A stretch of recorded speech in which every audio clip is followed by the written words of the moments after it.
Hello, everyone, and welcome to the RASC Montreal Centre 2022 Townsend Keynote Public Event. We are really happy to have with us today one of our own Montreal Centre members, Commander Emilie. Oh, that's not working. 1 second.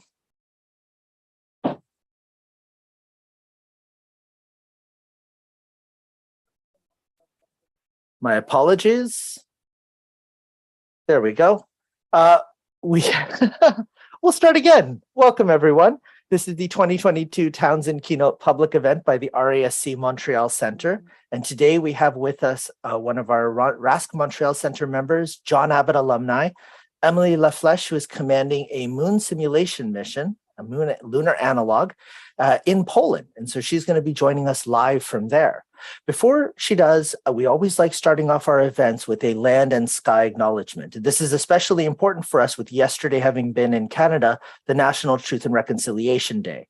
We have this beautiful painting here that was shared by the Mi'kmaq Moons Project, and we have taken to talking a little bit about the First Nations view of the lunar cycle as part of our acknowledgement that the sky that we share and the lands that we share were also shared by the First Nations people long before the settlers arrived here in Canada.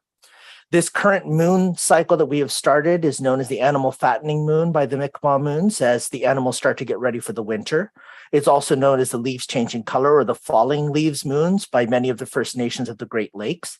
And we're not near the full moon yet. We're still at a waxing crescent. So one of our RASC friends, Harold Locke, took this beautiful picture of the crescent moon just last night. Hopefully tonight we'll have some clear skies to enable us to see the moon. But for now, in order to give us a little bit more of a context to our Montreal Centre, I'm very pleased to have joining us today our honorary president, David Levy. Now, David, as many of you will know, he is a longtime Montrealer. He's currently living in Arizona. What many of you do not know is that we've had some really rough times here at the Montreal Centre the last little bit. Last month, we had one of our longtime members and a good friend of David's, Constantine Papakasmas, pass away. And then just this past, a little bit over a week ago, David's wife, Wendy, passed away. David is more than excited to be here, but also wants to share a little bit of a reflection. And he always starts our events off with some poetry and some readings to help us to contextualize a little bit of our journey in space. So David, let me pass it over to you for the welcome. Thank you so much. I hope you can hear me all right. We can. Good, thank you. I am beyond delighted to be here. The Townsend lecture that the commander is about to give, the Townsend tradition is wonderful. It started in 1954, I believe, with the death of G. Horley Townsend. He left a bequest to the Montreal Centre that they founded the lecture series for. We have had lectures, although I don't know if any of them really can amount to the person that we're going to be seeing in a few minutes. But we have had Carl Sagan as our Townsend. We've had people, a lot of very interesting people as Townsend lecturers, and it really is a prize annual event. We stopped them for a while, but I was so glad that they have resumed. I'm going to offer you 4 small quotations today. I want to, just in case any of you did not hear yet, that my wife Wendy died last Friday, and she was laid to rest on Wednesday. And we're doing in our faith what we call a Shiva, which will go on until Tuesday night. And what I have today is 4 poems. The first is one that really I quote from an very old source. It was first uttered in 1963, June the 10th, at the American University by John F. Kennedy. And he said, "For in the final analysis, our most basic common link is that we all inhabit this small planet. We all breathe the same air. We all cherish our children's futures, and we are all mortal." I unfortunately had to get a firsthand experience with that a few days ago, and this is a very difficult time.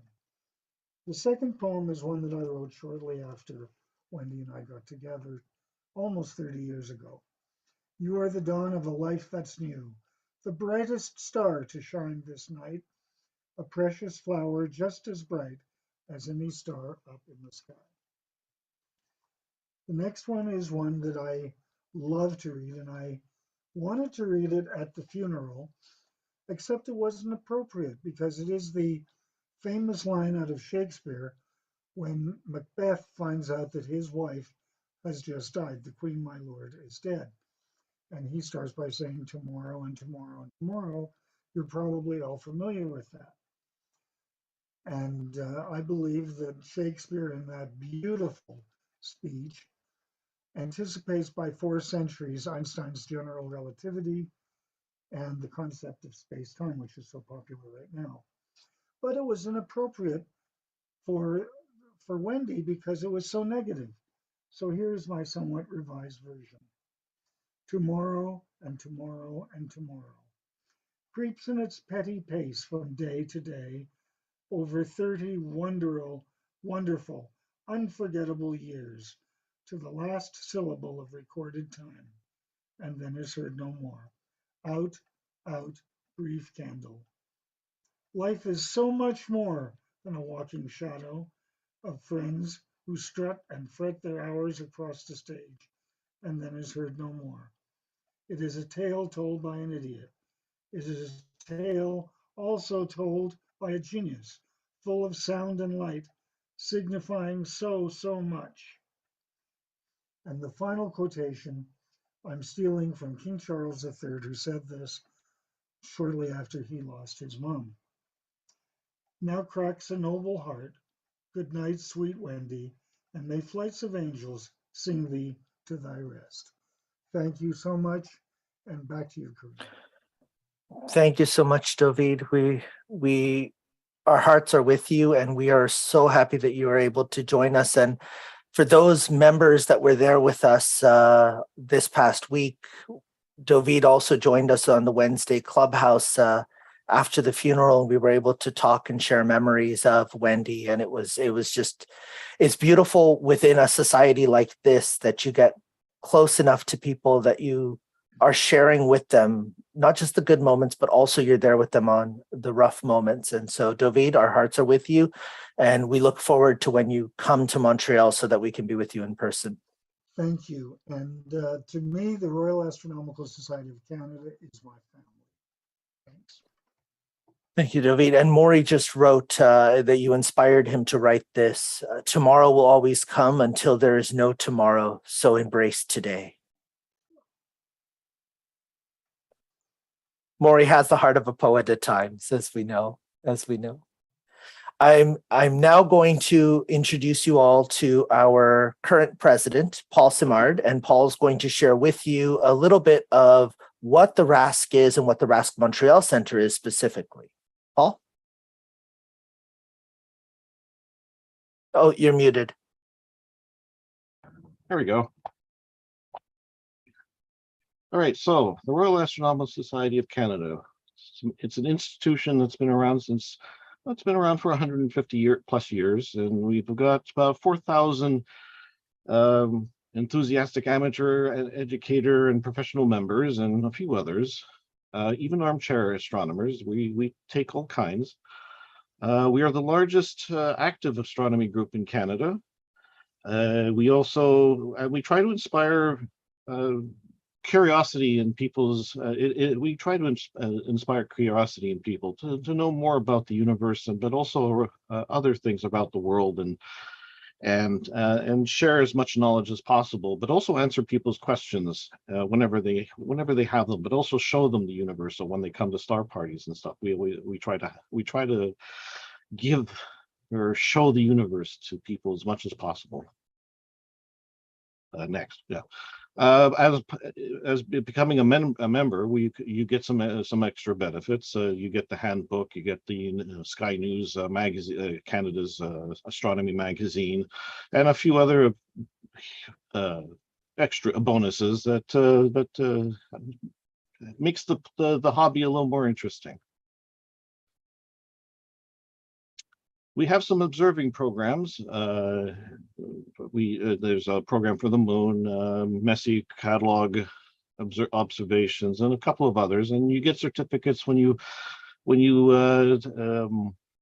view all of them, and you're recognized and by that accomplishment. So it gives it a little bit of extra incentive to get out there and observe the universe whenever you get a chance. There's no deadlines or anything like that. Just do it at your own pace.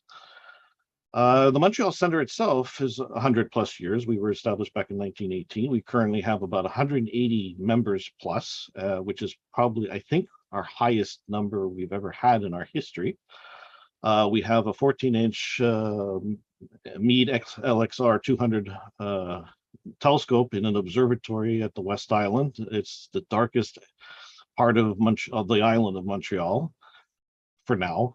And we have for members, we also have outside off the island dark sites like Woolly Woods. We have a beautiful 16-inch I don't remember the brand now, but a 16-inch a Dobsonian, the Explorer Scientific telescope.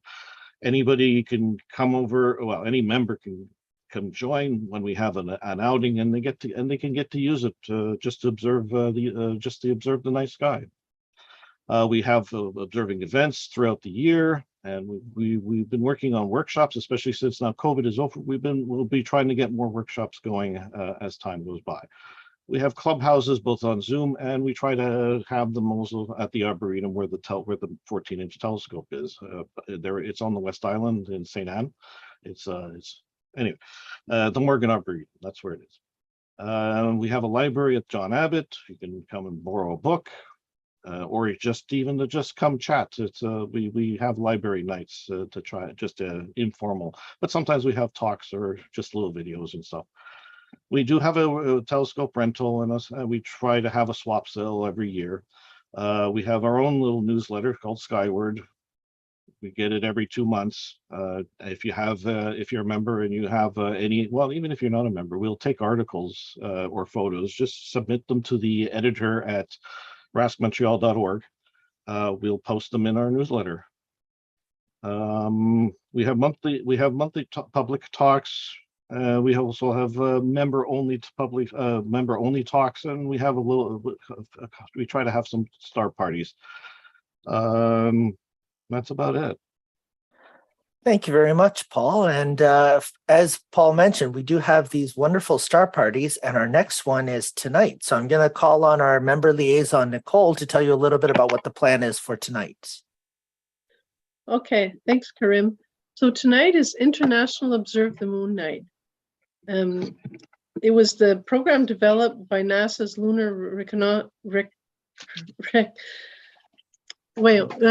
NASA's Lunar Reconnaissance Orbiter mission, and it was because of their orbiter. There was a lot of nice images, and they wanted to find a platform to share with people. That's originally how it started, and then it grew. And so now, why do they have this event? The goal is to unite people across the globe in a celebration of lunar observation, science, and exploration.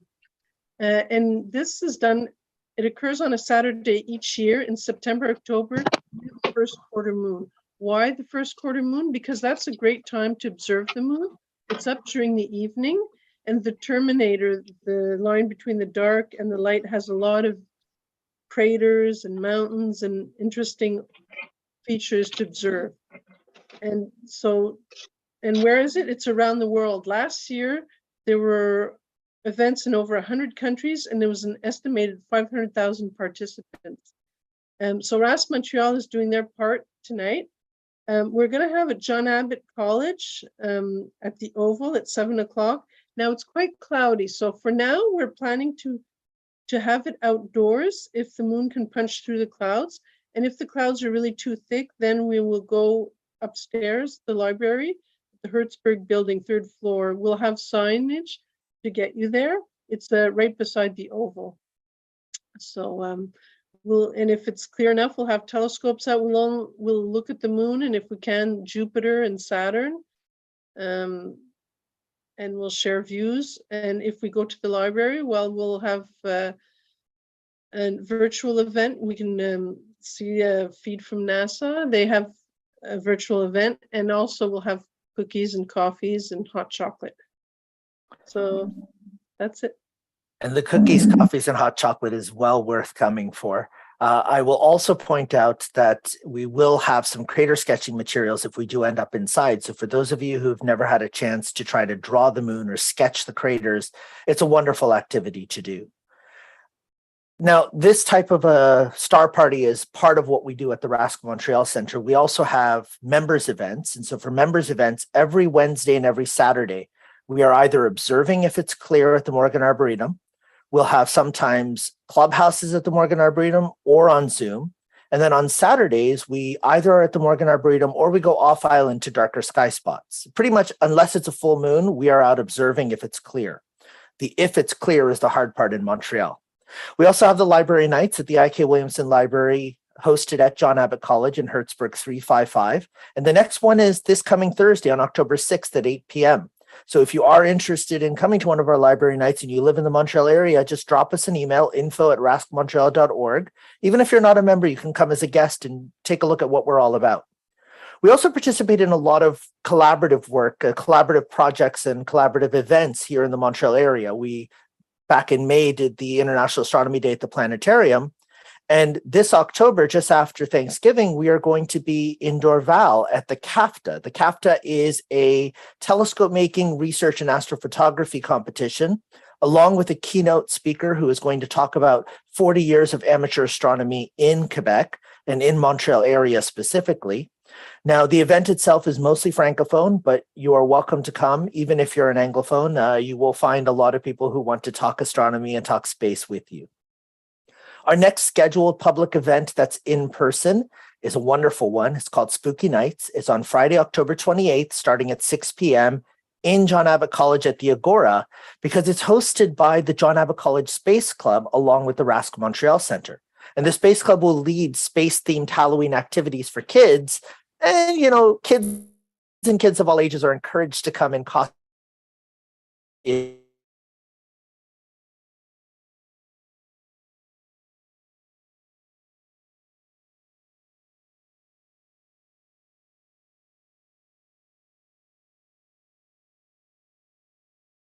All right, so we seem to have lost Karim here, but I can't control the slideshow. So she's going to be joining us from There we go. Poland in a bit. But what I wanted to mention to you is why the Townsend lecture is so important. And David alluded to this earlier. Our RASC Montreal Center has been around for a long time, and it was based out of McGill originally, and it was a lot of very academic lectures. Around the mid-1950s, we went through a hard time where we had a lot of expenses to be done and we were running out of money. There was a question as to whether or not the center would be able to continue. And we had started in 1918 out of a request to have something like the RASC, but to have it here in the Quebec area. And so Montreal was designated as the first center here in Quebec. In mid-1950s, one of our longtime members, G. Horsley Townsend, passed away. And when he passed away, he bequeathed to the Montreal Center a very wonderful Zeiss optics refractor, a set of binoculars that could be used for public outreach, and enough funds to help with the urgent issues facing us for the observatory relocation that we had at the time at McGill. But there were funds left over, and they were dedicated to the Townsend Memorial Lectures, which initially were bringing in these lecturers to continue the academic traditions. But it evolved in the early 80s to become a public keynote lecture, where we would start to deliver high-level materials, high-level impact in not just astronomy, but also space exploration. And we would do it to the broader Montreal community. And since COVID started, even beyond. So we are immensely pleased to have with us today Commander Emilie Lafleche. So I'm going to stop sharing and I'm going to add Emilie here to the spotlight so that you can all meet her. Emilie is a former John Abbott College alumni. I met Emilie when she came into my office, even before she started taking the astronomy course, to talk a little bit about this idea to run an event for the 2017 solar eclipse. And that was the foundation of what is now the John Abbott College Space Club. She didn't stop there. She's kept going. She ended up pursuing her degree at McGill, and while she was doing her degree at McGill, she became the inaugural chair of the RASC Next Gen Committee. She did research here in the Montreal area in the summer fellowships, but also at the University of Western Ontario. And while she was doing field studies for them, she started a blog that allowed those of us here in Montreal to go along with her on her adventures. She's now pursuing a PhD in planetary science at Purdue University.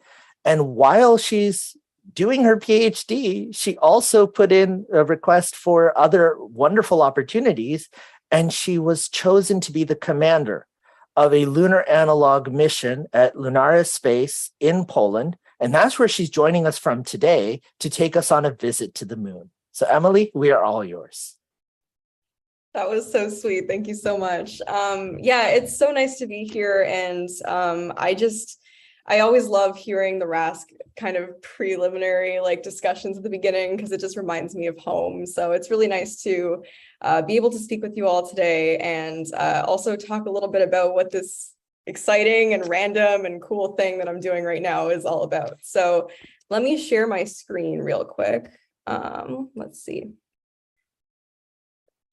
While Emilie shares the screen, for those of you that can't open up your comments or in the chat unfortunately seems to be disabled today, but you can feel free to raise questions or chat in the Q&A, and we will have a moderated Q&A at the end of the presentation. Yeah, for sure. And we will also have some of my crewmates join us for the Q&A, so that'll be very exciting as well. But I guess before we get into the nitty-gritty of what today is going to be, which is going to be a surprise, I will let you all know what that's going to look like in just a bit. I'm just going to talk a little bit about what I'm doing. So as Kareem mentioned, I was selected as a commander for an analog lunar mission at Lunaris Research Station in Piła, Poland. And so that's where I am right now. It's where I'm coming to you live right now. So it's actually like 9:30 p.m. for me. It's kind of late. But for astronomers, that's nothing. And we're going to talk a little bit about what missions look like at Lunaris, which you may not be familiar with what an analog mission is or what the point of them are. So I'm going to basically go through all of that with you. And so without further ado, let's get started. So as I mentioned, we are located in Piła, Poland, and we are actually located more specifically on a post-military air base. So not a typical place that you would think to have an analog site. You might be familiar with analog sites like high seas, which are located in actual Mars analog environments. And so the habitat is placed in an environment where the soil around it kind of resembles Martian soil, or maybe it's at a higher altitude. But everything in Lunaris is contained and controlled. And so we are actually lucky enough to test a lot of cool stuff here and be able to do a lot of cool research within a very controlled isolation-like environment. Where we can really simulate being astronauts on either the moon or Mars. And so our mission this time around is actually at a very specific landing site on the moon, which we're going to talk about in a bit. But this is basically where we're located. And so, it's kind of unexpected, but it's a pretty cool location nonetheless. So the kind of setup of our hab is pretty unique. We have several different rooms within a sort of small space. And so over here, you can see kind of the entrance that we usually come through. This is the research station, we call it. And I'm actually going to take you all through that really soon. So that's the exciting kind of part that we're getting to in a bit. But then we have a couple of utility rooms, an airlock, and then we have an EVA area. So as I mentioned, there's other analog sites that kind of have this, outdoor area that is considered an EVA or an extravehicular activity area, where the astronauts will put on suits and then go outdoors and, do whatever activities are required of them at that point. We have an EVA area contained within our hab. So the EVA area is actually full of materials that kind of simulate an environment that would be similar to one that we would find on the moon or Mars. And so we're going to talk a little bit more about that once we get to those areas. Once I actually show you those areas, I think it'll be a lot more impactful when I do. But as you can see over here, On the right, we've got, one of the previous, I guess, participants in an analog mission wearing one of our suits. We have 3 different types of suits, which, one of them is actually going to be shown to you today. So that's very exciting. But this is kind of what the inside of our EVA area looks like. It's like a big kind of structure that has a bunch of terrain and material. And we also have a little rover that may make an appearance at some point during our presentation today. So stay tuned for that. Here's some more pictures of what an EVA would look like. Unfortunately, we won't be able to actually go into the EVA location at the moment because that would require me to get all suited up, and I'm wearing my flight suit and not my actual EVA suit at the moment. But we will get a chance to look at all the other areas in the hab, which I think you will still, enjoy. So hopefully. But here you can actually see our rover. His name is Leo, and he can actually see during the nighttime. He has the vision required for that. And he also helps us during daytime EVAs. So we have 2 different types of EVAs that we normally do. When it's bright, it's considered a daytime EVA, and when it's nighttime, it's a nighttime, or dark, it's a nighttime EVA. So yeah, you can see some astronauts here using various tools, playing around with some sampling methods. That's actually quite similar to some stuff that we're doing on this mission, where I'm actually leading a project that involves 3D printing tools for geological research. And so maybe we'll get a chance to talk a little bit more about that during the Q&A, but if you're interested, obviously we can discuss that more. So this is kind of, once again, more specifically what those research capsules look like. We have various activities that happen in the hab at any point during a day. We have a hygiene module, which we're going to walk you through, cultivation module, and a biolab, which will both be introduced to you by our lovely biolab officer. We have a kitchen module, a storage module, a dormitory, so, a dorm, but for astronauts. And an operations chamber, which is what I'm sitting in right now. It's our office. We do most of our work in here. And then we have kind of a gym area, which is actually currently located in a bit of a storage module here, kind of a mechanical workshop, which we're going to take you through. And then we have the airlock and prep room, as well as the EVA area.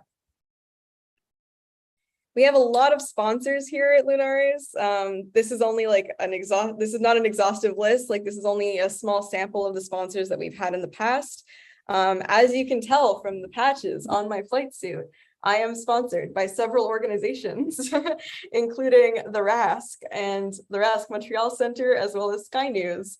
And so there will be some exciting content coming your way for potentially a feature in Sky News in the near future. But we have a ton of sponsors without which we would not be able to do this incredible opportunity of a mission. So it's always great to mention them. But getting on to a more specific aspect of our mission, Vulcan mission, we are the 7th mission in 2022.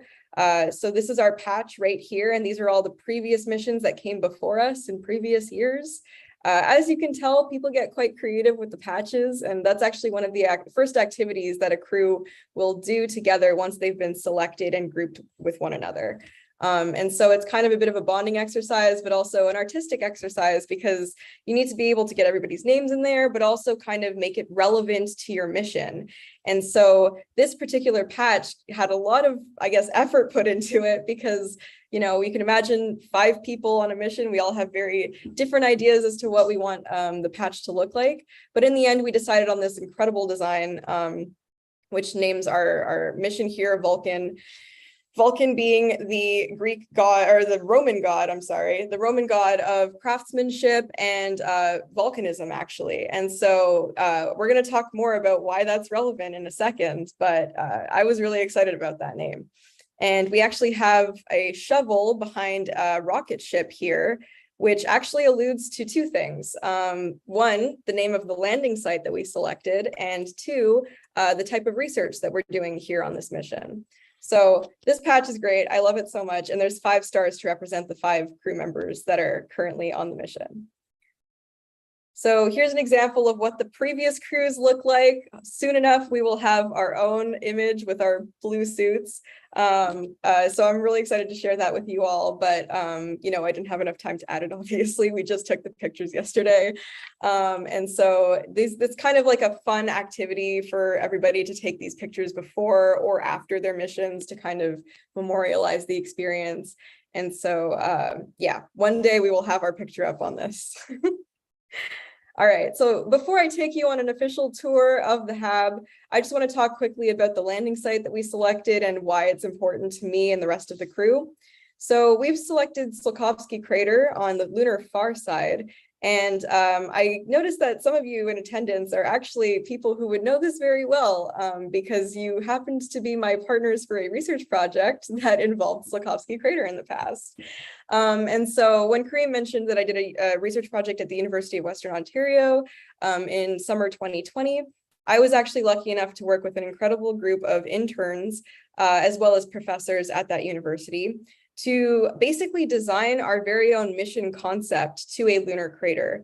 And we decided on Tsiolkovsky Crater because it was actually the subject of consideration for Apollo 17, which was the final Apollo mission. And it wasn't selected in the end, even though it was highly advocated for by the only geologist who has ever stepped foot on the moon, Harrison Schmitt, astronaut Harrison Schmitt, I should say, because he really thought that this was an interesting crater, and I can't help but agree. It's on the lunar far side, which, as some of you may know, is dominated by lunar highland material. And we don't really see much mare material, this dark stuff you see here on the lunar far side. But this is one of the only instances on the lunar far side that has this mare material, this evidence of extrusive volcanism on the lunar far side. And so that's kind of where the name Vulcan starts to come into play. There is obviously evidence of that in this crater, and it's incredibly interesting as to why it looks different than its peers on the lunar far side. So that's just one of the many reasons why we decided as a group of interns to choose this crater as our landing site for that project. And then I was lucky enough to get selected for this mission, and I thought, well, why not choose Tsiolkovsky Crater as our lunar far side landing site? Because, you know, I already know a lot about it, and we already wrote a whole mission proposal for it. So I guess it kind of saves me a little bit of work. But in all honesty, I'm just so thrilled that we get to do this, and we get to kind of apply a lot of our exciting kind of proposal work to this very real environment and kind of put it all in action. And so I guess I should explain the second half of the mission patch now that we've explained the Vulcan part. We've got this sort of, you know, rocket here. Tsiolkovsky was the one who wrote the rocket equation, or was one of the rocket equation writers. There's many people who are credited for the rocket equation. And so because the crater was named after the person who wrote the rocket equation, we felt it was pretty appropriate to include a rocket in our patch. And this sort of shovel shape in the background is a nod to Project Gravels, which is the current project that I'm working on, where we're 3D printing those tools for geological research on the moon. So that's the story behind the landing site, the mission patch, and also where we are right now. But even more excitingly, let's meet the rest of the crew. I'm so excited to be able to introduce them to you, and they're very excited to meet you as well. So I'm going to switch screens right now to a mobile phone so that I can walk you around and introduce you to the rest of the site. So give me just one moment.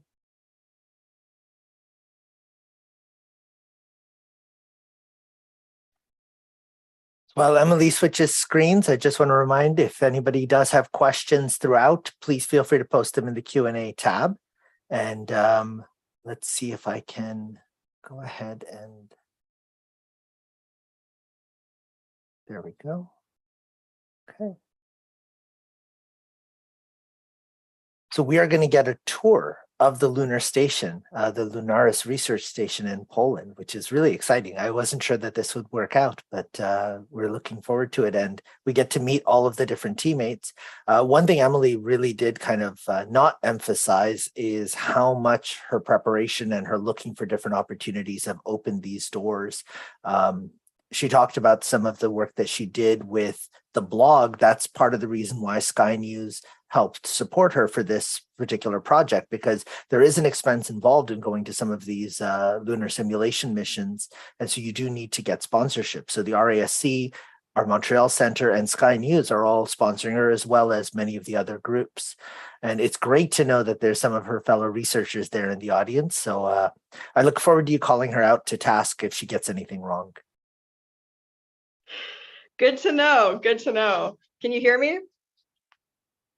All right, perfect. 1 second. For some reason, there we go. Awesome.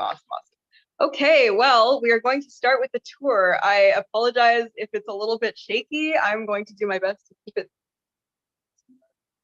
Yeah, okay, sure. So I'm actually going to introduce you to. Oh yeah, no, it's okay. I'll film myself for now. It's kind of like I'm vlogging. I have my executive officer right next to me, so actually I will let him introduce himself really quickly.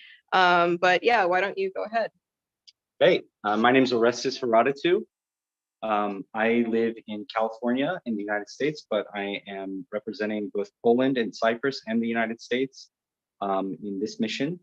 I'm serving as the executive officer.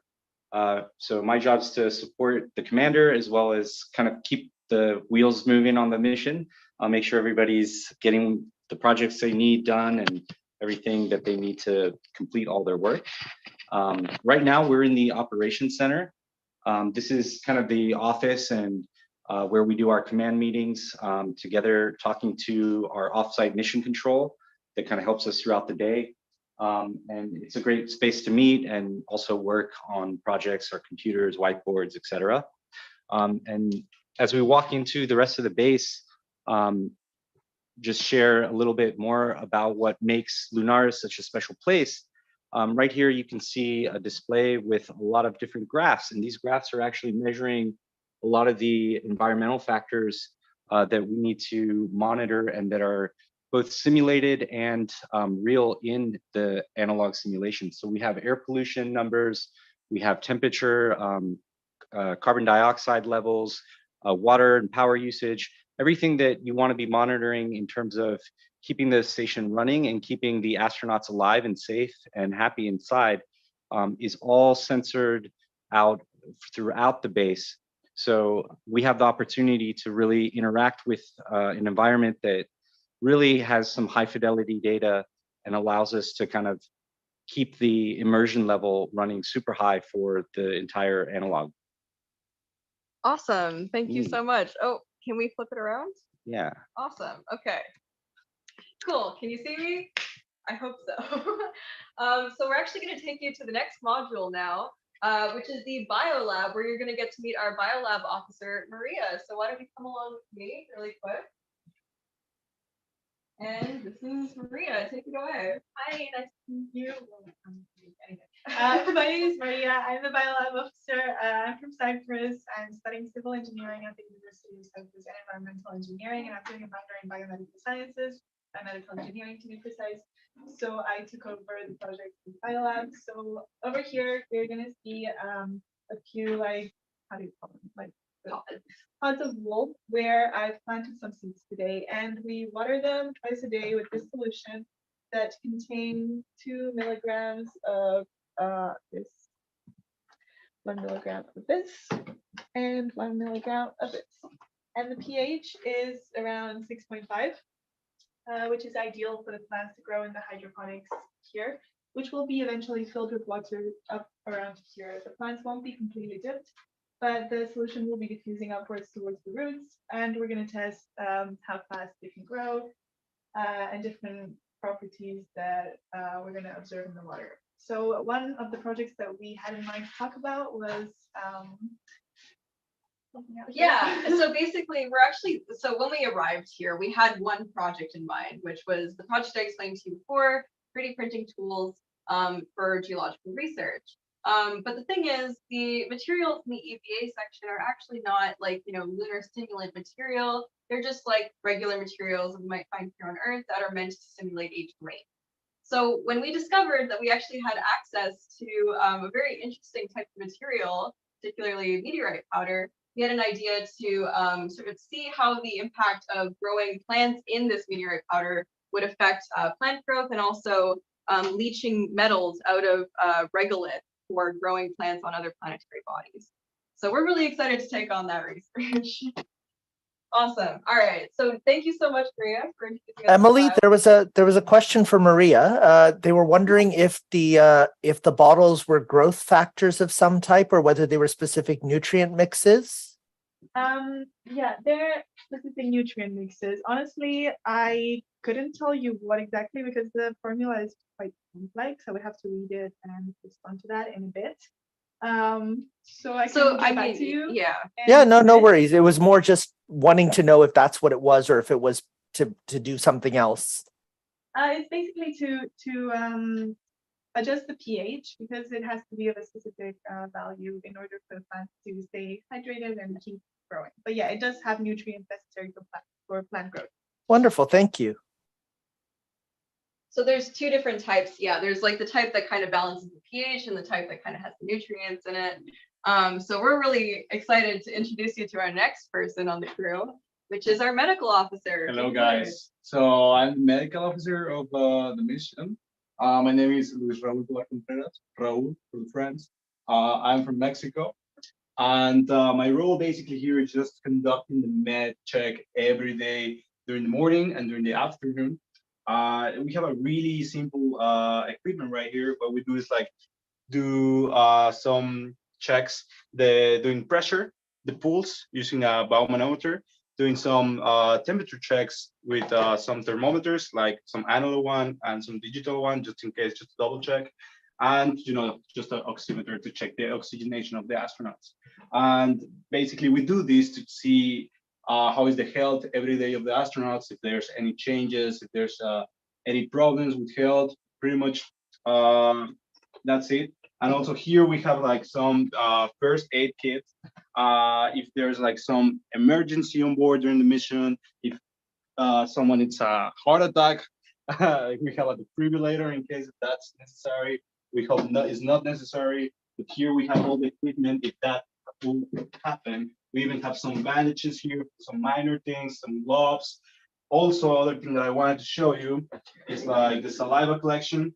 We have here like a lot of tubes actually, because we need to do this during the mission. There's a research going to check about the saliva production during the astronauts. We're gonna send it to some lab and they're gonna analyze it. So we actually did that today. It was a little bit hard, right?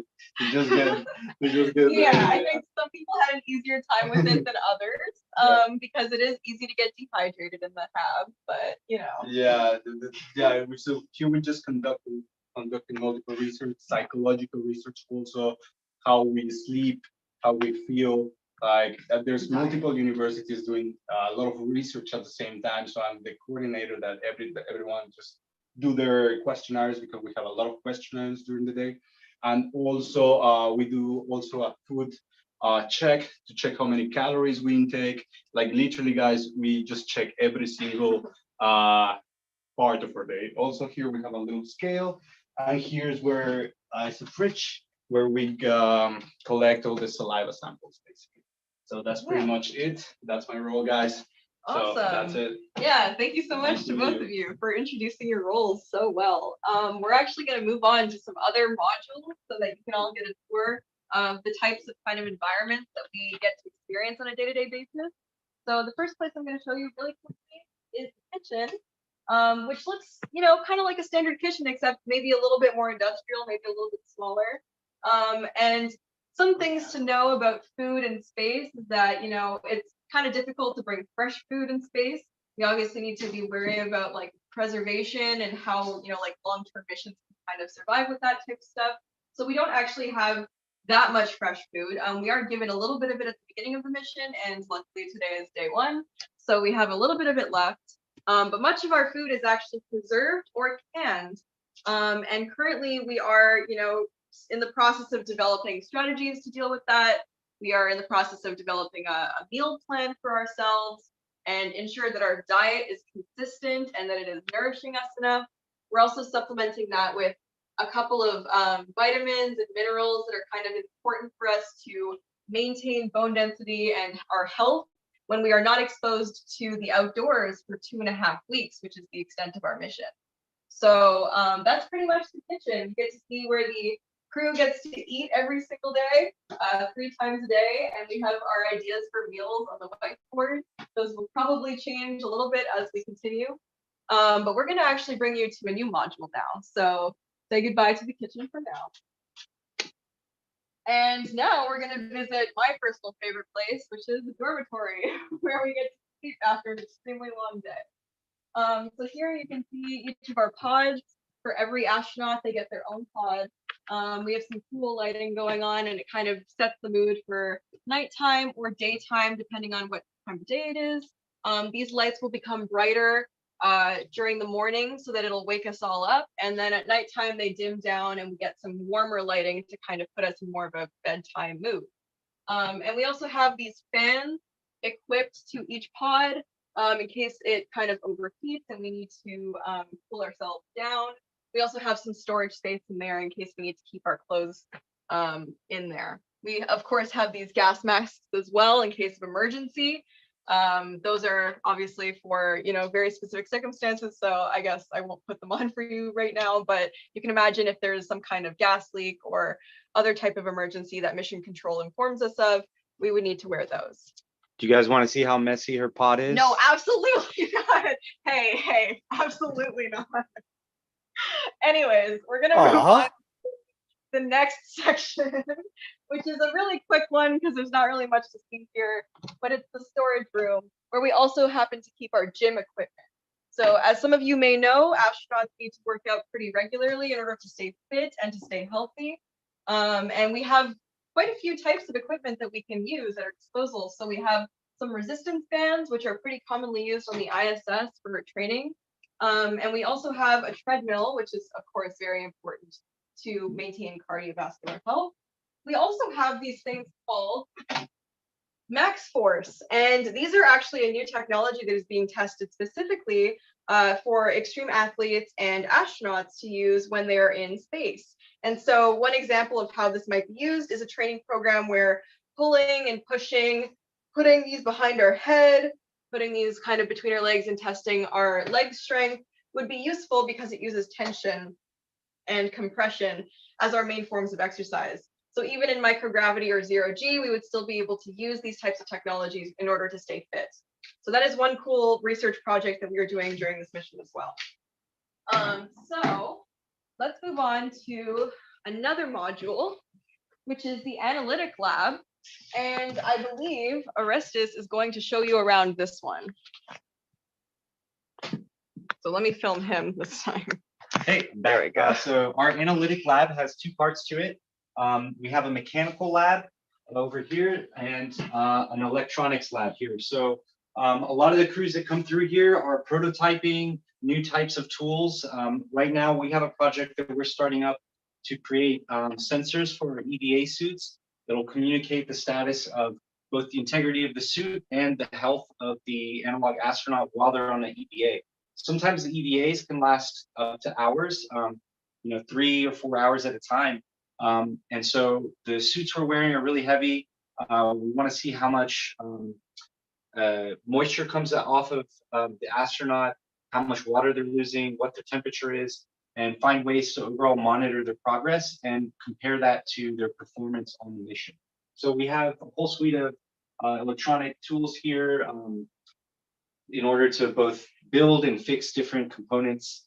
And then in the other room here, we have a couple of 3D printers over in the back, and that's, as Emilie described before, one of the integral parts of our research here with the 3D printing of geology tools for use on orbit and EVA. So we have a couple of great 3D printers here that we'll be using to prototype and iterate new tools and take them out, try them on EVA, come back, change up the designs, and then print something new to test out.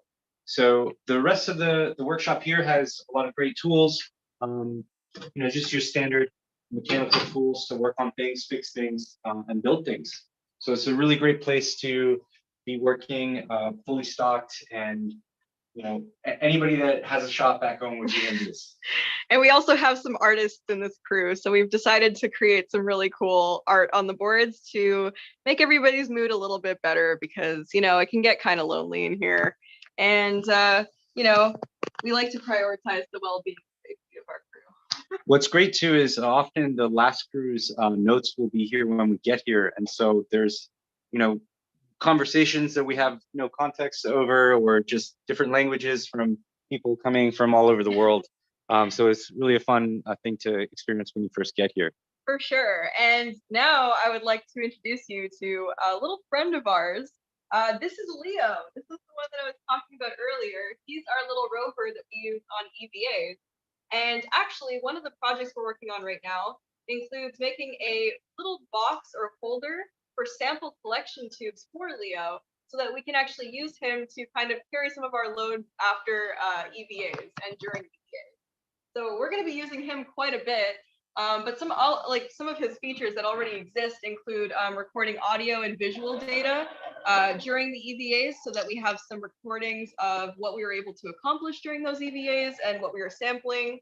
You can see some dust on his wheels because he was present in the EVA chamber pretty recently. But yeah, we do love Leo. He's a great little robot, and our medical officer is having a lot of fun driving him right now. So he's actually driven by a remote control system that attaches to each of our astronaut tablets, which we are assigned at the beginning of the mission. So I think it is now time to quickly show you one module before we move on to the pièce de résistance. So this one is our sanitary module, or a hygiene module. This is where you'll find some pretty basic stuff like a bathroom, pretty important for 6 people. And it's currently locked, so we are not going to use that right now. But we also have, a shower, which, is very important. We have a mustache on the mirror for some reason. You can tell that we have a lot of fun here. We have a sink. This is very important. We have one in the bathroom as well, but it's good because we need kind of multiple sinks in order to do one of our research projects, which yet again, we have another one where it involves testing toothpaste and toothbrushes, specifically designed for astronauts. I'm going to take you to a pretty important part of our hab, which is where the water is stored. So promise not to tell anyone that we're going in here. But this is kind of where the action lies. We have 2 tanks here. We have one that contains all of the gray water, or water that has been previously used. And we also have one that contains all of the regular water, the water that is appropriate for us to use for washing ourselves, washing dishes, and anything that comes with the faucet. So the gray water use is actually pretty important, because for things like, the toilet or other activities that don't really require clean water, we do want to be limiting our use as astronauts of the cleanest water. So we kind of try to do that for hygiene purposes. And gray water is always contained in, places that we don't. All right, got to be careful to close all the doors so that we don't, get ourselves into a sticky situation in this hab.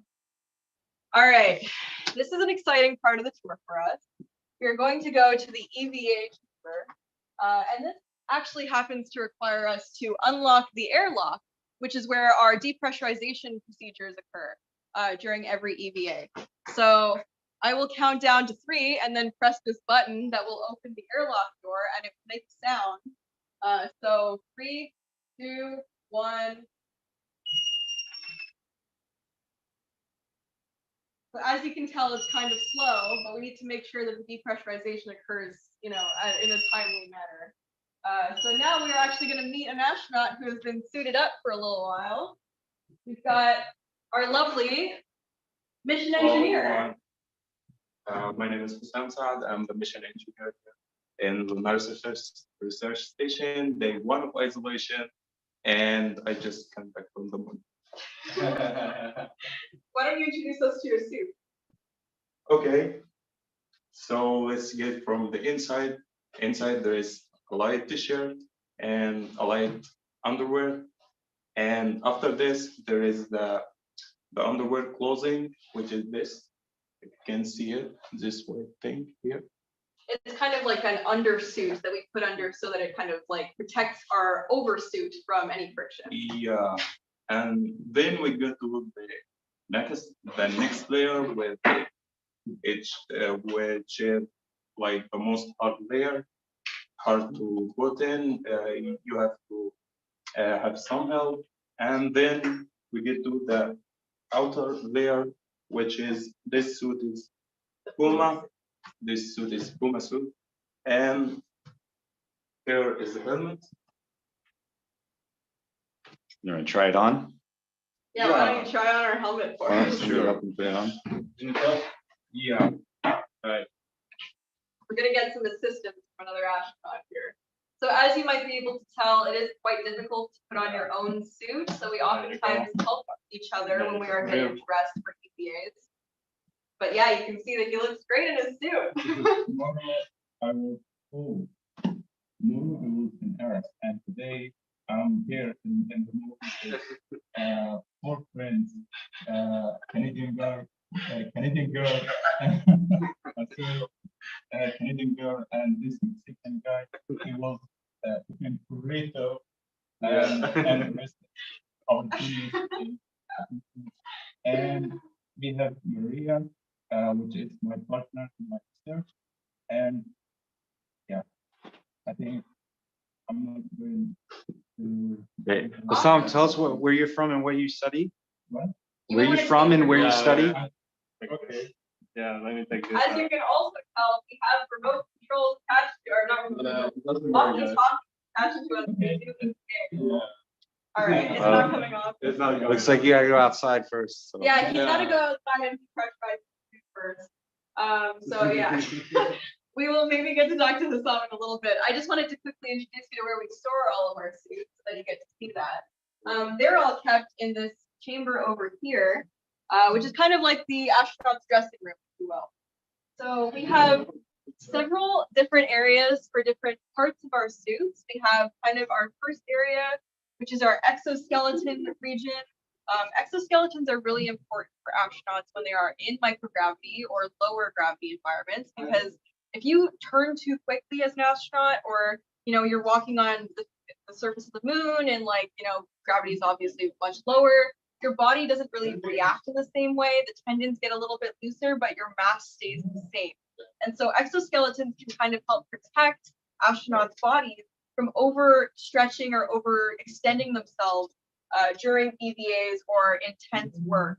And so we kind of try to test those in our EVA environment here.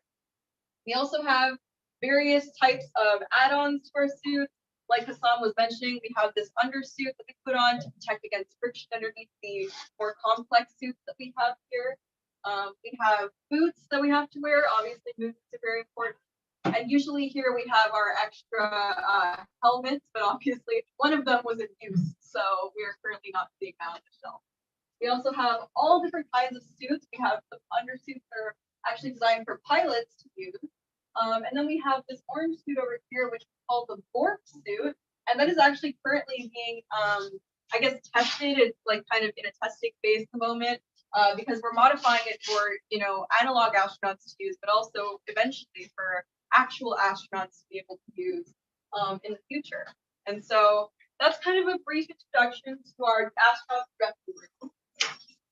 And without further ado, I think we can get ourselves out of our suits and into a Q&A. So thank you so much for your attention. And I'm really glad that we got to show our hab to you. This was really fun. So I'm actually going to switch over to my laptop camera now, and the rest of the crew will join me in this atrium area, which is the main area of the hab, to answer any of your questions. All I ask is that you please write the name of the person that you would like to ask the question to, so we know who to address it to. If it's a question for everyone, you can write crew, and we'll be able to address it all of the team. So thank you so much for your attention. Thank you so much, Emilie. That was a wonderful tour. So we are going to switch to her other device. As we do, as Emilie mentioned, if you can please go ahead and place any of your questions directly in the Q&A. indicate if it's going to a specific member of the crew or the crew in general. If you don't remember the name of the person, you can mention what part of the simulation area we were at, so that way we can figure out who it is that it's referring to. We will have the Q&A for about, let's say 15 minutes or so. So it's, and we may even open it up for longer. We can even look at maybe even switching over to a different format for the webinar once we've had a little bit of this time. So let's see if I can get the other part of Emilie's spotlighted.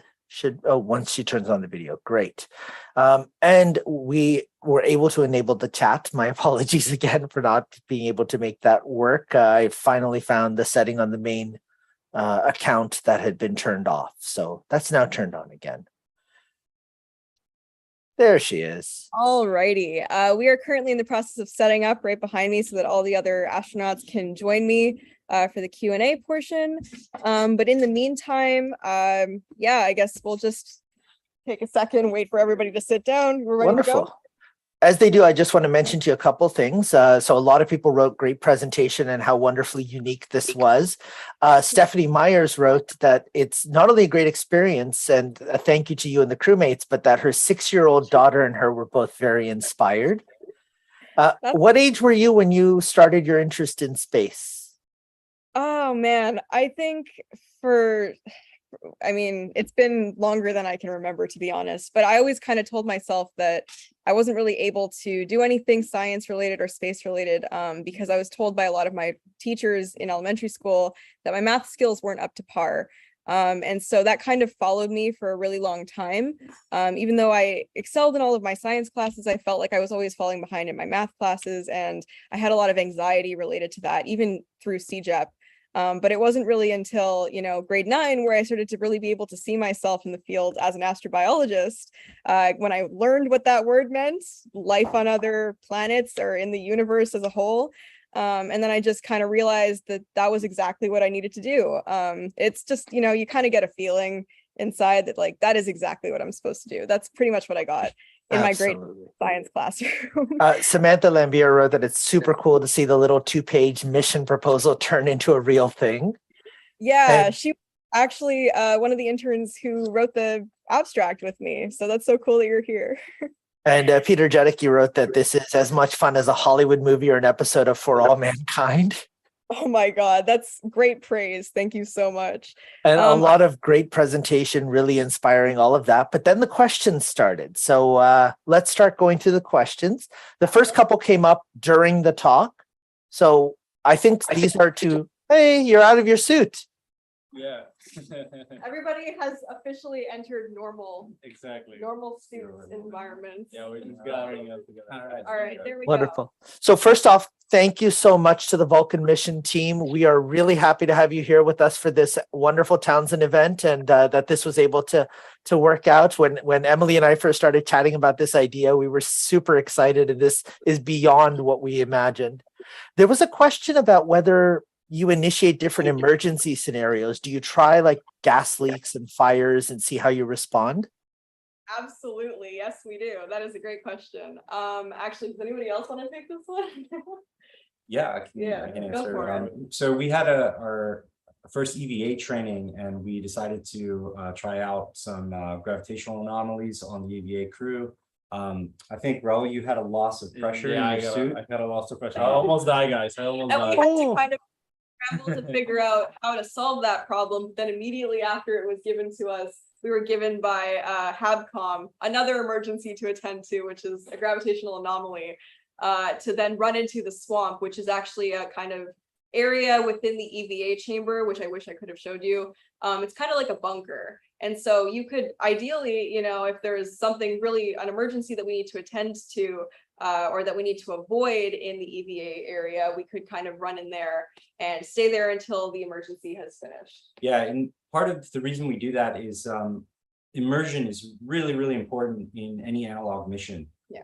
It's really getting yourself in that mindset of you actually are on the moon, and if we go open that hatch over there, we will all suffocate and freeze to death. And explode from loss of pressure. And really putting yourself in that mindset kind of opens up a lot of doors, frees you creatively to kind of think out of the box. And that's really helpful for everything we do here, all the problem solving, all the teamwork, and all of the projects that we're working on. So if you do gravitational anomalies, do you have a simulated gravity environment there? No, we Yeah. don't. That's the one thing we kind of don't really have in this environment, just because that would be technically incredibly difficult to accomplish on Earth.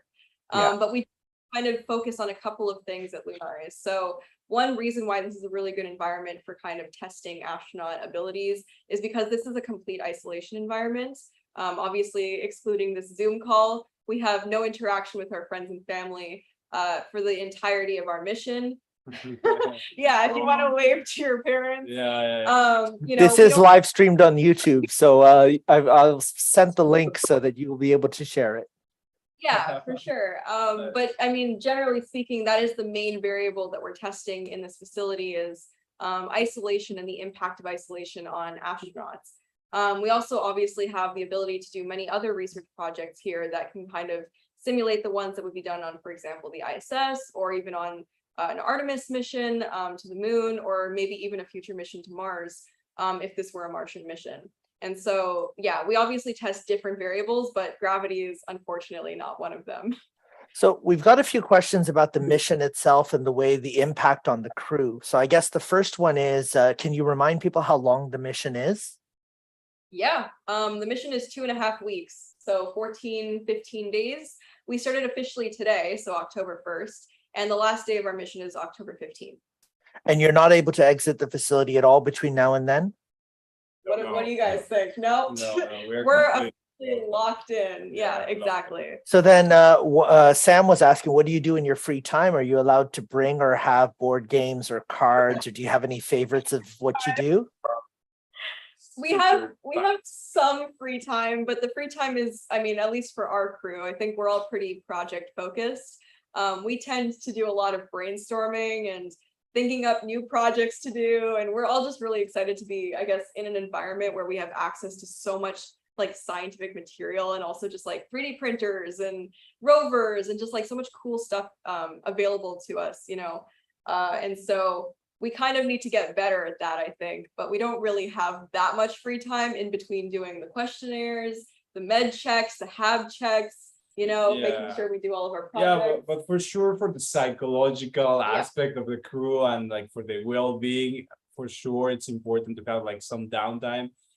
We actually talk a little bit having like a movie night from time to time, just to like you know, chill, forgot about everything, just just have a downtime a little bit. But apart from that, our schedule is super packed. Like say that like the times when we're either cooking or cleaning are pretty good bonding times because we get to talk about different types of things, and it's fun to do it together basically. Yeah, eating is definitely one of our So let's ask about eating, because you mentioned that you have a bit of fresh food to start off with. So Maury was asking if they mimic the ISS with a resupply of fresh food and lab experiments and things like that.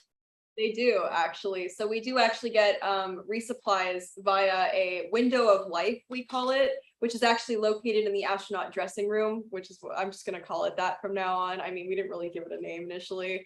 But yeah, there's like a small area where, you know, the mission control individuals can place like resupply for food or for essential items, or even for research essential items, like not just, you know, personal items. So we can get resupplies, but they are limited, obviously. So we can't really, you know, we have to be mindful of how much we consume and what types of things we consume throughout the mission. Yeah, we've only got one scheduled resupply. Yeah, one, a single one. So there was a question on Facebook when you went through the lighting in the sleeping compartment. Is it on a 24-hour cycle, or is there some different cycle that you would use? Yeah, here we're actually on a 24-hour cycle. Part of that is because one of the major studies that we're doing is a sleep study. And we're actually the control group. So the lighting in the habitat is all able to be controlled and have different shades of light. to kind of redder or more blue hues that have different effects on people as they spend all their time indoors. But we're actually the control group for the sleep study. And so they decided that, we'd have different intensities, but all the same hue of mostly bluish white light. So it's, it's not the most comfortable light, but our sleep schedule, is a 24-hour cycle. So we all kind of go to bed in the evening, and then we get up around the same time when our tasks start. But other missions have different configurations depending on whatever research they might be doing. So they might have like a 3-on, 3-off sleep cycle. Yeah. So the scientist / social scientist in me is wondering how you're the control group, because that kind of biases the whole experiment. They told us, but like we obviously like, when we're going through pre-flight, they're explaining to us all of these procedures, explaining to us all of these research projects, because as much as it may seem as though they're biasing it by telling us, it is also important to know, as scientists ourselves or engineers ourselves, we need to know what we're getting ourselves into and consent to those practices before they occur to us. So absolutely. There's a question about okay, so first off, Ranjan Kumar says that his regards to the crew, but his question is about the reduced exposure to gravity in space and how you maintain a healthy weight. Or he himself is a physio, and he's wondering, about the astronaut's life in space. So how much do you work out, weights versus cardio, and really appreciated you showing the gym and for showing the tour. Yeah, actually, in a real space mission, that's a really important concern because of the zero gravity. Actually, we lost bone mass, muscle mass, and everything. So the astronauts, we need to get exercise daily on a daily basis. Right now, here we're doing a Max Force experiment, which is a Spanish company, also in Spanish research about how our strength will be either increased or decreased during the mission. We plan some exercise during the mission. We need to do every day some different exercises, including cardio, including like pull, pushing, all these kinds of things. But for sure, it's a really important part of the mission. And as Emilie said, here we cannot change the gravity at all, but yeah, that would be cool. That would be cool for sure. But yeah, that's what we do, exercise every day, basically. Yeah. Wonderful. So Sam, one of my students, was saying that taking the course this semester made her realize that astronomy covers many more topics, especially for space exploration.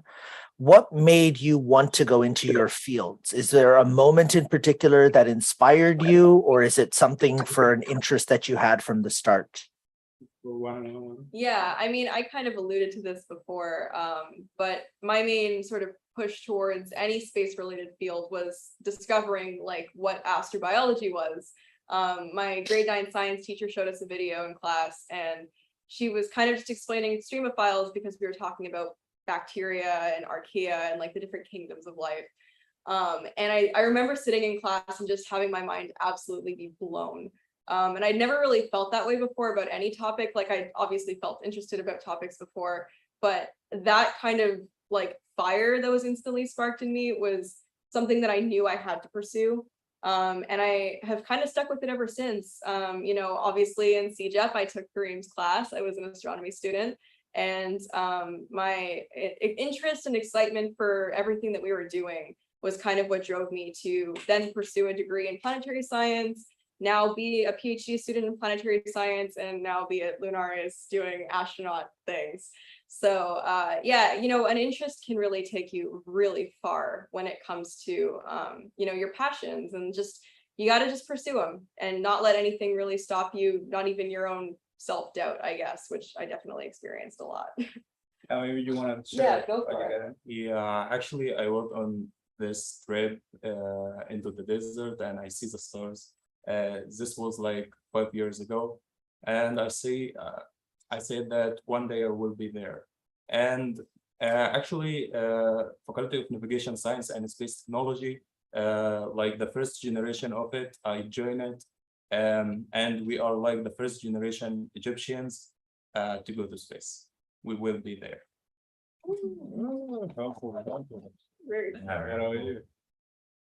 Yeah, I think I would make a counterpoint because I have kind of a different route to being in analog missions and being in the space industry where I work today. I work for a satellite company now, but my degree from college is in anthropology and political science.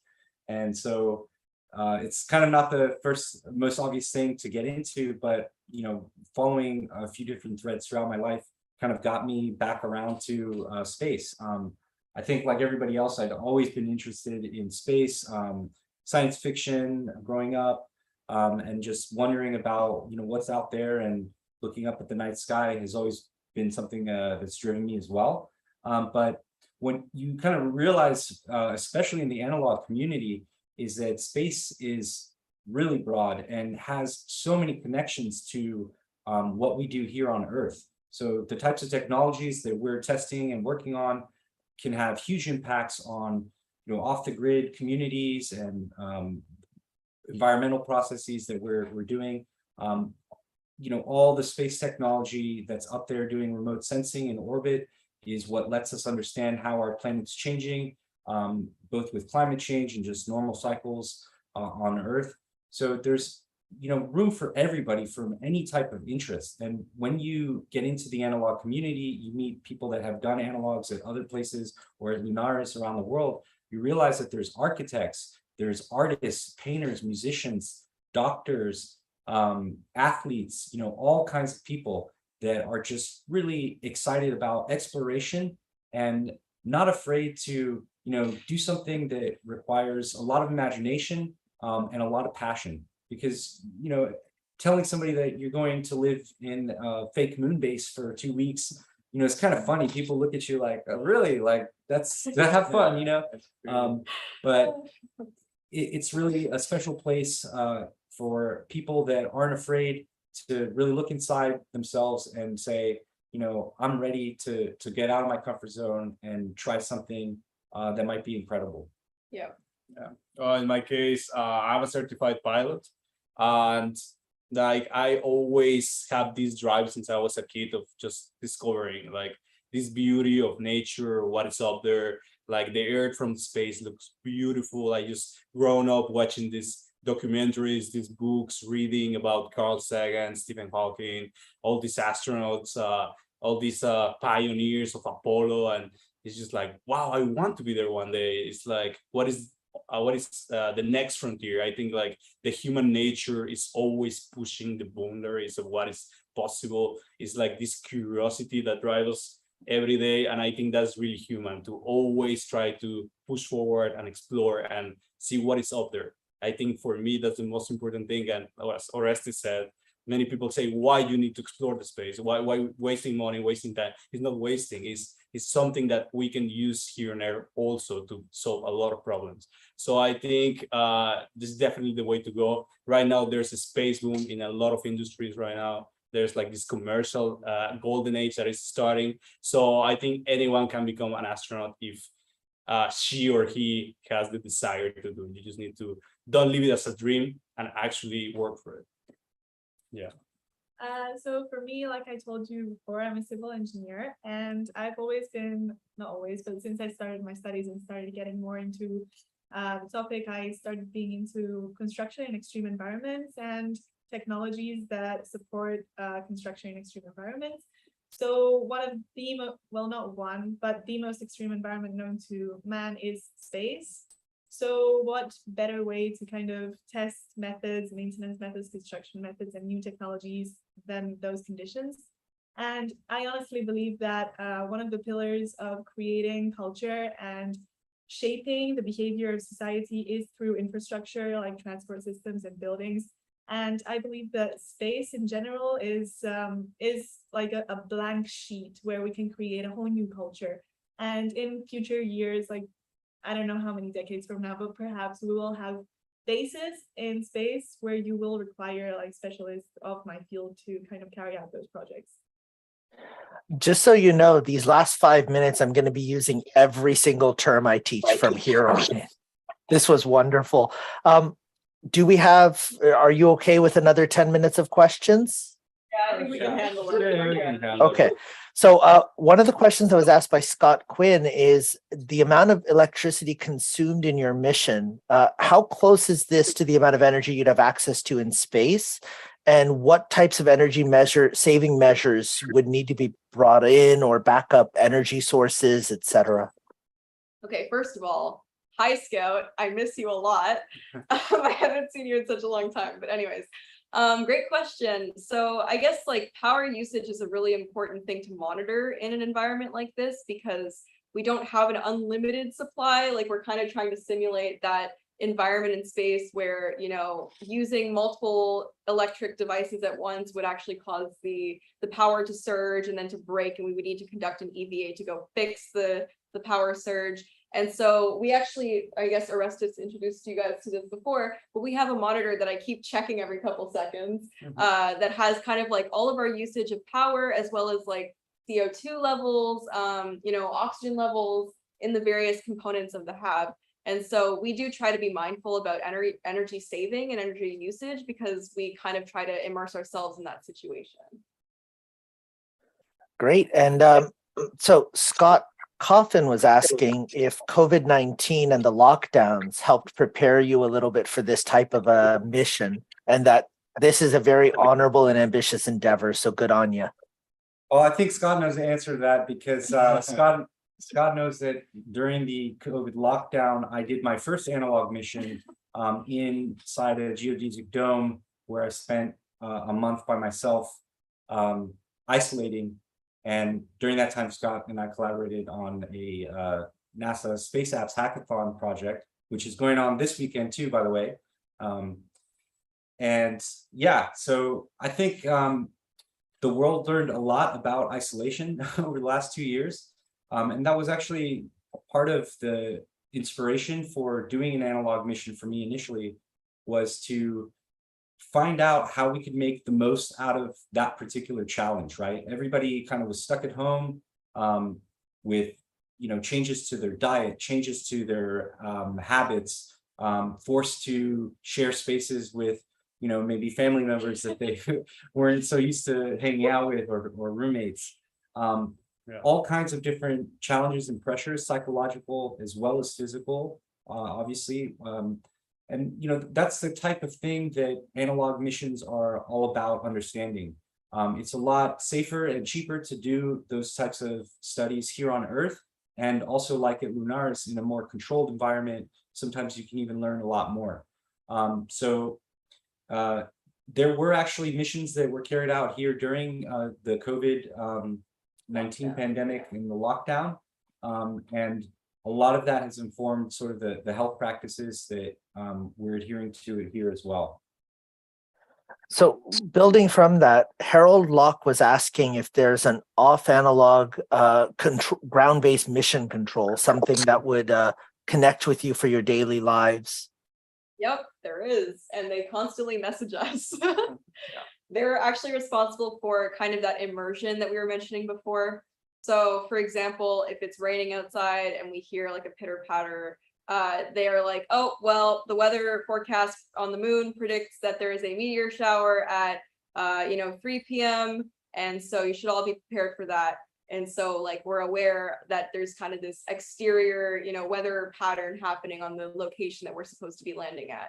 So like that immersion is really important. And, they can also do things like simulate emergencies, which we got a chance to test out during the pre-flight, where, we were like, okay, if mission control is telling us that there is an emergency, then we need to, do this procedure, depending on what that emergency looks like. So yeah. And obviously we are, as like commander and vice commander / executive officer, we are mostly in touch with mission control. And then we inform the rest of the crew as to what exactly mission control is asking us to do, or if there's an issue that we need to resolve as a team. Yeah, and the whole habitat is also decked out with cameras. Yeah. So they can kind of like right there. They can check us out at any time. Yeah. And see how things are going. So this leads into a question about the sleep pattern is, do you all have the same bedtime, or are you on shifts, and do some of you have to work as if it's nighttime with all the lights turned down? Yeah, we are like trying to like make it suitable for everyone, but we are trying, and this like the first day of isolation, so we still have like the whole mission. I think we will have the same bedtime and the same waking up time. Yeah, but we do have some snoring problems from time to time. You do. Hey, no, it's not. Okay, so Yeah. we do not snore. It's one of you guys Yeah. or two. Yeah, so obviously like things like this can affect astronaut sleep quality, which like we are working on. There's some different like mission research projects that we're kind of doing to follow our sleep schedules and sleep quality, sleep patterns. So yeah, to answer your question, yeah, we do, but it can be rough for some of us. I think we needed to see that mess in your room. I think that would have told us some details. Pretty real. It's pretty real. I think it's like especially hard to stay like completely on task for everything, right? Like if we have, you know, meetings all day, or we're like trying to brainstorm projects, or like, you know, doing various tasks related to the research projects that we are the test subjects for. You know, it can be difficult to maintain like the environment. But what we have implemented starting today is actually like a schedule for who gets to cook the meals, who gets to clean up after the meals, who gets to clean up the habitat every couple of days. And so like, we obviously do have a plan moving forward for how we're going to maintain like sanitary conditions and also like, you know, maintain our diet, despite how busy we all are. You mentioned earlier about reusing some of the gray water. Is the water filtered and then reused, or is there additional fresh water brought in during the supply run, or how does that work? Okay, so about reusing water, yeah, we will start to use water when she get to the level 100 centimeters. Then we could start conducting it. And yeah, we have another water supply, which is a clean water, not gray water. And yeah, and some other research also asked the facility for the gray water of previous missions to conduct more research. So as I told you before, everything that we do is a research based. We are the lab rats, Yeah. and we are being constantly monitored. So yeah. And what about the water once it's been used up to too much of a degree? Is it flushed into the local sewage system? Is it just tested to no end, or? Yeah, there's a holding tank that the dirty water will eventually end up in, and there's a few different subsystems for each sink and bathroom. So the toilet can be worked on clean water, or you can flip a handle and then pipe in the gray water to there. Obviously, the drinking water is separate, and we have like reserved bottled drinking water as well for us. Wonderful. Santiago was asking if you send and receive messages through, like, are you able to, you said you weren't able to see them. Are you able to communicate at all? Yeah, so yeah, with mission control, yeah. So I mean, we don't get to see them, but we do communicate over Discord, which some of you may be familiar with. It's basically like a chat room where we can kind of discuss various topics with the mission control team. But we also are able to have our briefings with them every morning. So the commander and vice commander will sit in a briefing with them where they will tell us the tasks for the day, the main mission priorities that we need to meet. And also we get a chance to talk to them about how the crew is doing, if there's any issues on our end that we've been experiencing, but that's all done through a voice chat. So we don't actually get to see them face to face. It's kind of just like, if we were to wear like, walkie-talkies or whatever, which we actually do for EVAs, but that's for HABCOM, which is located in the atrium. So yeah, we do get a chance to talk to them, but never face to face. So Thomas and Ranjan Kumar both wrote congrats and thank you for the tour. Sam wrote, she just gained 5 new role models. You're all amazing and super inspiring. And so I thought we'd end with one last question. And it was one of the first questions asked, but I've kind of left it to the end. It's about the patch. And the question was, in terms of the names, why are they oriented the way they are? Is it just so that none are upside down? But also another person asked, in terms of the visual of that patch, how much does that mean to you to have that now ingrained with your names for all posterity? I think the first part of that question should go to you, because technically Orestes designed our patch. Yeah, we sat together and a mission patch is a real important artifact for any mission. Every element on the patch represents something. So if you look at our patch, like Emilie showed before, there's the shovel representing the 3D printed tools that we're out here to do. You can see the Lunaris hab behind that, the rocket that represents the rocket equations and the craters on the dark side of the moon. But there's also some Egyptian symbology with the crescent moon on the left that came from like an iteration of the design. The 5 stars represent us as crew members. The red and the white colors represent Poland, which is where Lunaris is. And we talked about Vulcan, the significance behind that name related to the craters and volcanic activity that might have underpinned its creation. The other part of your question was I guess like how we feel that it's been kind of like memorialized in that way. I guess we can go like this way. I mean, for me, you all know this, and they all know this at this point. But this has been something I've wanted to do for so long, and just the fact that, I'm able to do this here and now, and I'm with such an incredible crew that I couldn't have asked for anything more. It's kind of a symbol of this experience for me. And I just think like the fact that we're able to do it in such an incredibly like interesting and like cool environment, that we get to test all of these different research projects, and just the diversity of our crew, the international significance of this crew. It's really all symbolized in this patch. So it was a difficult task to be able to kind of encapsulate all of these different themes and ideas and meanings into one kind of thing that defines our mission. But I think as a team, we were really able to pull through and, contribute equally, but like in different ways to not only the patch, but also just the mission itself. And, hopefully it ends up finishing just as well as it starts.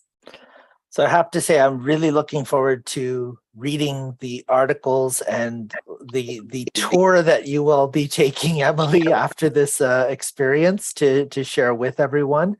I'm going to call on our president, Paul, to give some thank yous and reminders at the end, but this was just an amazing presentation.